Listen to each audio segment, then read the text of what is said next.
Hello people, Sunday అంటేనే non veg అంటేనే Sunday కదా. నాన్ వెజ్ లేకుండా సండే రోజు కంప్లీట్ అవ్వదు ఎవరికైనా. అది ఇంటి దగ్గర ఉండేవండి, హాస్టల్లో ఉండేవని, ఎక్కడున్నా కూడా నాన్ వెజ్ పడాల్సిందే ఖచ్చితంగా. నేను నా ఫ్రెండ్ ఆ రోజు సండే రోజు మాల్కి వెళ్ళామన్నమాట. మాల్కి వెళ్ళేసి వచ్చేపాటికి మాకు నైట్ అయిపోయింది. ఈవినింగ్ స్టార్ట్ అయ్యాము, ఈ సమ్మర్ కాబట్టి ఇంకా లేట్ అయిపోయింది. మేము వచ్చేప్పటికి చికెన్ లేదనమాట, కంప్లీట్ అయిపోయింది.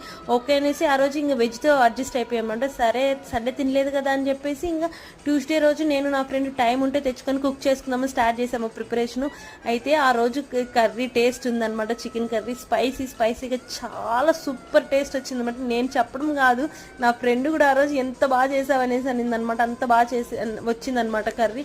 ఉన్న వాటితోని ఏది కొంచెం ఉన్నా కూడా దాన్ని మంచిగా యూటిలైజ్ చేసుకుని చేసినాము, ఏది వేస్ట్ చేయకుండా. అలా ఉంటుంది మాతో బ్యాచిలర్స్తో కుకింగ్ చేయడం అంటే. ఫైనల్గా కొత్తిమీర కరివేపాకు యాడ్ చేసుకుంటే కర్రీ రెడీ. ఎమ్మి చికెన్ కర్రీ.